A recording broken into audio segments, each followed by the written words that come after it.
John reached out to Senator Grassley's office and blew the whistle saying that we've been letting guns walk. A Border Patrol agent named Brian Terry is patrolling Peck Canyon with his team in Bortac, which is pretty high-speed Border Patrol SWAT team. And they come upon a bunch of drug bandits who are looking to rob couriers.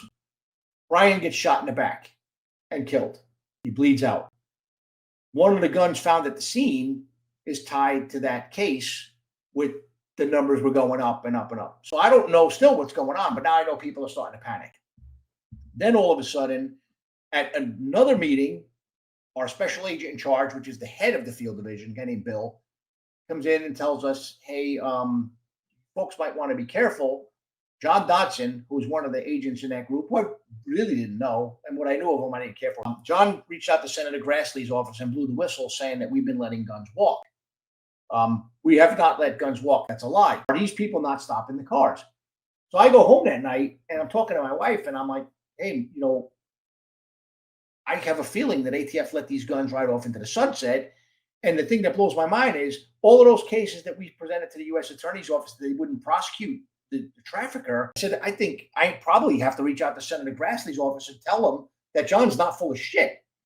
And my wife looks me dead in the eye and says, well, if that's the truth and you don't call Grassley's office, then you're not the dude I married. You better get on the fucking phone.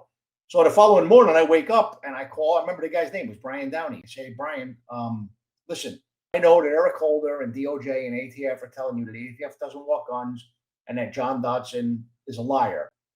I'm calling you to tell you that he's not lying. And if you give me a subpoena, I'll tell you everything I know.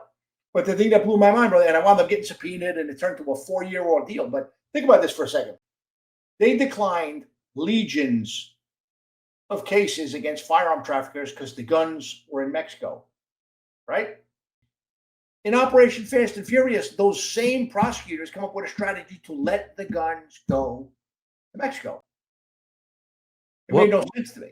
Look, if I live to be 150 years old, which I know is impossible, I guarantee you that people will still be dying on the other end of Fast and Furious guns. Because they're not apples or heads of lettuce or loaves of bread, right? Until they get recovered by law enforcement or somehow break somehow, they'll continue to kill people. And 2,200 guns walked under Operation Fast and Furious.